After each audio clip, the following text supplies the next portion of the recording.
Choco orange cake. దీని తయారీకి కావలసినవి 1.5 cup all purpose flour, 3 tablespoons corn starch, 1 teaspoon baking soda, half teaspoon salt, 1/4 cup unsweetened cocoa powder, 1 cup water, 1 cup sugar, 1/3 cup oil, 1 tablespoon vinegar, 1 teaspoon vanilla extract, 1 teaspoon orange extract, cake pan with parchment paper, 1/4 cup orange juice. ఫ్రాస్టింగ్కి 1 cup heavy whipping cream, 1/4 cup powdered sugar, 1 tablespoon corn starch, 1 teaspoon vanilla extract. డెకరేషన్కి edible butterflies, star sprinkles. ముందుగా ఓవెన్ని 350 degrees Fahrenheit దగ్గర preheat చేసుకోవాలి. ఇప్పుడు cake floor చేసుకోవడానికి 1.5 cup all purpose floor తీసుకొని అందులోంచి 3 టేబుల్ స్పూన్స్ ఫ్లోర్ని బయటకు తీసేసి అందులో 3 టేబుల్ స్పూన్స్ కార్న్ స్టార్చ్ని యాడ్ చేసుకోవాలి. ఇప్పుడు మన కేక్ ఫ్లోర్ రెడీ అయింది.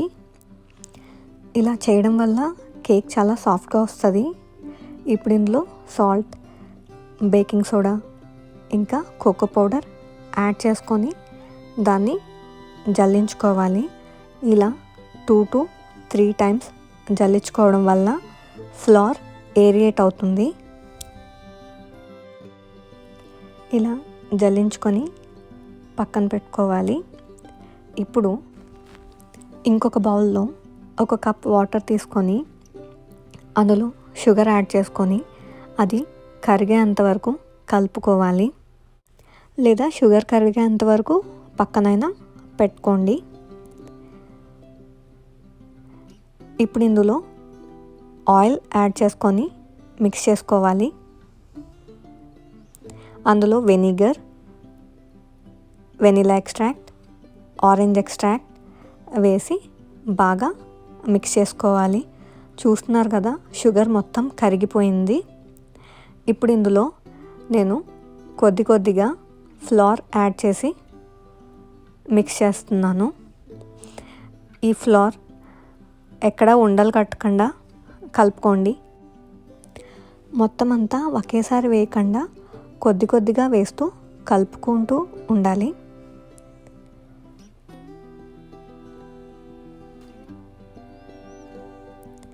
ఇక్కడ cut and fold method use చేసుకుంటే కేక్ సాఫ్ట్గా వస్తుంది.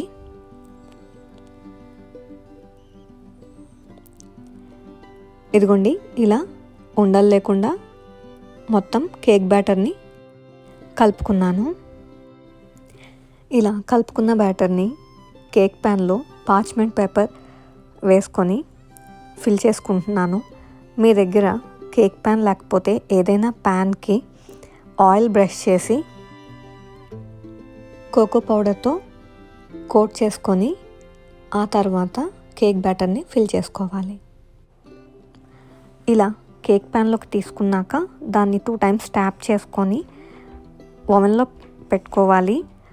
ఓవెన్ని 30 minutesకి సెట్ చేసుకుంటున్నాను. మీ ఓవెన్ టెంపరేచర్ బట్టి అది 30 to 45 minutes పడుతుంది బేక్ అవ్వడానికి. ఇప్పుడు ఫ్రాస్టింగ్ కోసం 1 కప్ హెవీ విప్పింగ్ క్రీమ్ ఇంకా 1/4 కప్ పౌడర్ షుగర్ తీసుకొని మీడియం స్పీడ్లో బీట్ చేసుకోవాలి. ఇలా బీట్ చేసుకుంటూ మధ్యలో కార్న్ స్టార్చ్ యాడ్ చేసుకోవాలి. ఇలా కార్న్ స్టార్చ్ యాడ్ చేసుకోవడం వల్ల విప్ క్రీమ్ స్టేబిలైజ్ అవుతుంది. ఇలా కొంచెం బీట్ చేసుకున్నాక వెనిలా ఎక్స్ట్రాక్ట్ యాడ్ చేసుకోవాలి. ఇలా స్టిఫ్ పీక్స్ వచ్చిన తర్వాత బీటర్ని ఆఫ్ చేసుకుంటే మన విప్పింగ్ క్రీమ్ రెడీ. ఇప్పుడు దీన్ని పైపింగ్ బ్యాగ్లోకి తీసుకుంటున్నాను. ఈ పైపింగ్ బ్యాగ్కి నేను ఏ టిప్ ఫిక్స్ చేయలేదు, కానీ అలా టిప్స్ ఫిక్స్ చేసుకోవడానికి ఉన్న కప్లర్ని ముందే యాడ్ చేసుకున్నాను. అలా చేయడం వల్ల మనం ఏ టిప్ కావాలంటే ఆ టిప్ తర్వాత యాడ్ చేసుకోవచ్చు. ఇదిగోండి, ఆ కప్లర్ ఇలా ఉంటుంది.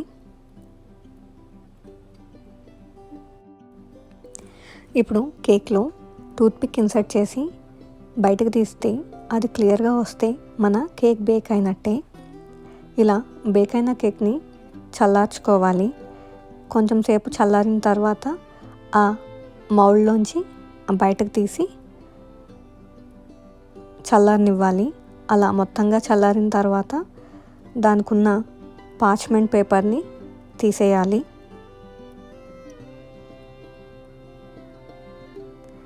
ఇలా తీసుకున్న కేక్ పైన ఉన్న టాప్ లేయర్ని తీసేసుకోవాలి.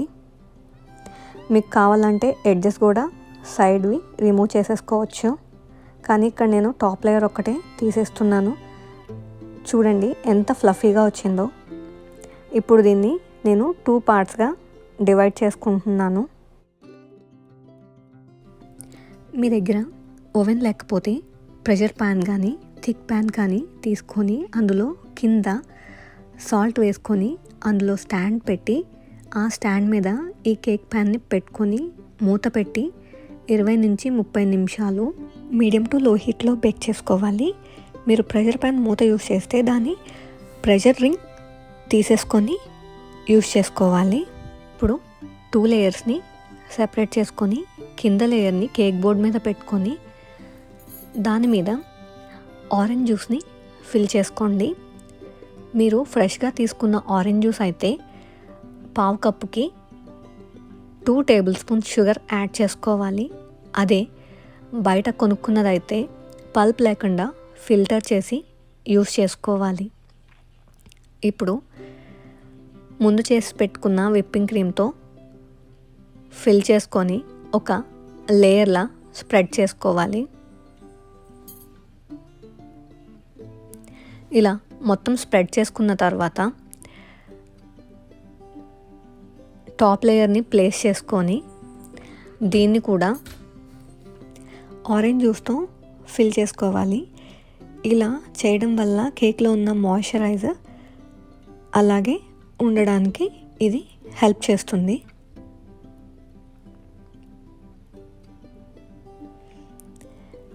ఇప్పుడు దాని మీద విప్పింగ్ క్రీమ్తో క్రమ్ కోట్ చేసుకోవాలి. ఇలా చేసుకోవడం వల్ల మన టాప్ లేయర్ అంటే ఫైనల్ ఫ్రాస్టింగ్ సాఫ్ట్గా రావడానికి ఇది హెల్ప్ చేస్తుంది. దీన్ని ఎప్పుడు మిస్ చేయొద్దు.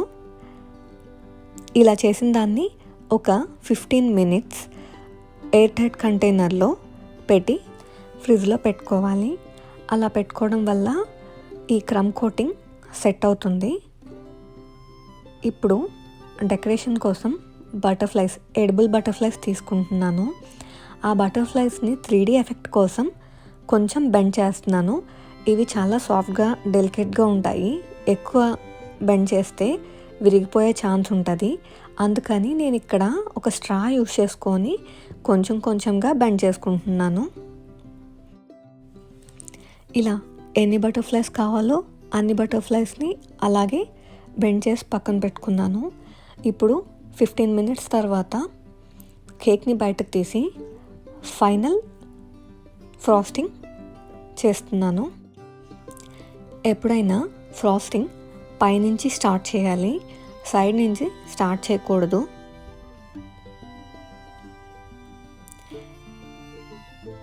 మీకు ఫ్రాస్టింగ్ స్మూత్గా సాఫ్ట్ ఫినిష్ కావాలంటే మీరు హాట్ వాటర్ పక్కన పెట్టుకొని ఈ ఐసింగ్ స్పాచులాని డిప్ చేసి దాన్ని క్లాత్తో కానీ పేపర్తో కానీ క్లీన్ చేసి మళ్ళీ స్ప్రెడ్ చేసుకుంటే మీకు స్మూత్ ఫినిష్ వస్తుంది.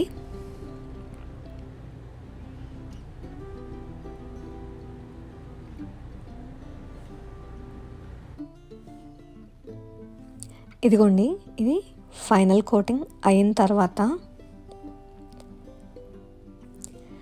ఇప్పుడు ఇందాక పెట్టుకున్న కప్లర్కి పైపింగ్ టిప్ యాడ్ చేసుకొని కింద డెకరేషన్గా ఒక లైన్ ఇస్తున్నాను. సేమ్ అదేవిధంగా పైన కూడా అదే టిప్తో డెకరేట్ చేసుకుంటున్నాను. ఇదిగోండి, మొత్తం కంప్లీట్ అయింది. ఇప్పుడు దీనికి ఇందాక బెండ్ చేసి ఉంచుకున్న బటర్ఫ్లైస్ని యాడ్ చేసుకోవాలి. ఇది కూడా చాలా ఈజీ అండి. మనం ఫ్రాస్టింగ్ చేసి ఉంచాం కాబట్టి ఆ క్రీమ్కి ఈ బటర్ఫ్లైస్ ఈజీగా స్టిక్ అయిపోతాయి. మీరు కావాలంటే ఈ బటర్ఫ్లైస్ కింద కూడా కొంచెం ఫ్రాస్టింగ్ యాడ్ చేసుకొని స్టిక్ చేసుకోవచ్చు, కానీ అంత అవసరం ఉండదు. మామూలుగానే మీరు పెట్టిన ప్లేస్లో అవి స్టిక్ అయి ఉంటాయి. ఇదిగోండి, అలా కొంచెం బెండ్ చేయడం వల్ల 3D ఎఫెక్ట్లో బటర్ఫ్లైస్ ఫ్లై చేస్తున్నట్టున్నాయి. ఇలా పైనే కాకుండా కింద కూడా నేను అక్కడక్కడ కొన్ని బటర్ఫ్లైస్ ఇచ్చుకున్నాను. ఇప్పుడు మిగిలిన ఏరియాలో స్టార్ స్ప్రింకిల్స్ స్ప్రెడ్ చేసుకుంటున్నాను. ఇదిగోండి, మొత్తం నేను బటర్ఫ్లైస్ షైన్ అవ్వడానికి కొంచెం ఎడిబుల్ గ్లిటర్ని యూస్ చేశాను. అందుకనే మీకు బటర్ఫ్లైస్ షైన్ అవుతున్నాయి. ఈ స్టెప్ ఆప్షనల్, మీరు కావాలంటే మీరు కూడా ఇలా చేసుకోవచ్చు. ఇదిగోండి, కట్ చేసిన తర్వాత చూసారు కదా ఎంత ఫ్లఫీగా ఉందో, అంతే టేస్టీగా కూడా ఉంది. ఈ ఎడిబుల్ గ్లిటర్ కూడా జిలెటిన్ లేకుండా ఇంట్లో చేసుకున్నదే. చూసారు కదండి ఎంత బాగుందో. మీరు కూడా ట్రై చేసి ఎలా వచ్చిందో కామెంట్ సెక్షన్లో తెలియచేయండి. Thank you.